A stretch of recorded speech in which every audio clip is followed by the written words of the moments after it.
இந்த ஸ்ரீயந்திரம் அப்படின்னு சொல்லும்போது ஆதிசங்கரால் உருவாக்கப்பட்டது. ஒரு பெண், ஏழை பெண் வீட்டிற்கு இவர் செல்வார். இவரு யாசகம் கேட்கும் போது அந்த பெண்ணிடம் எதுவுமே இருக்காது. அப்போ ஒரு என்ன செய்யறதுன்னே தெரியல. அப்போ வறுமையில இருக்கும்போது அந்த பெண் அழுவா, எனக்கு கொடுக்க ஒண்ணுமே இல்லையேன்னு. அப்ப அவர் என்ன செய்வார், ஒரு நெல்லிக்கனியை கொடுத்து, இந்த நெல்லிக்கனியை வச்சுக்கிட்டு நீ ஒரு ஸ்லோகம் சொல்ற, அந்த ஸ்லோகத்தை தினந்தோறும் சொல்லணும் அப்படின்னு சொல்லி அந்த ஸ்ரீயந்திரம் அப்படின்னு ஒண்ணு இருக்கு, அதை பூஜை பண்ணிட்டு இந்த மந்திரத்தை சொல்லுமா அப்படின்னு ஸ்லோகத்தை சொல்லு. நான் ஷார்ட்டா சொல்றேன் உங்களுக்கு, இது பெரிய ப்ராசஸ். இது ஷார்ட்டா உங்களுக்கு இதனுடைய தாத்பரியம் என்ன அது மட்டும் தான் நான் சொல்றேன் உங்களுக்கு.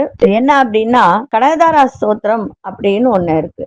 அங்கம் ஹரேக புலக பூஷணமாச்சிரயந்தி பிருங்காங்கனேவ முகுலாபரணம் தமாலம் அங்கிங்கிருதிராகில விபூதிர வாங்கலீலா மாங்கல்ய தாஸ்மம மங்கள தேவதாயகா அப்படின்னு வரும். அது தினந்தோறும் சொல்லுமா அப்படின்னு சொல்லிட்டு வெள்ளிக்கிழமையில, அதுவும் இந்த ஸ்ரீ சக்கரம் ஸ்ரீயந்திரம் வச்சு பூஜிச்சு இந்த கனகதாரா ஸ்தோத்திரத்தை படித்து இந்த நெல்லிக்கனியில் வெள்ளிக்கிழமையில் தீபமிட்டு யார் ஒருவர் செய்கிறார்களோ அந்த வீட்டில் என்றென்றும் லக்ஷ்மி கடாட்சம் இருக்கும்.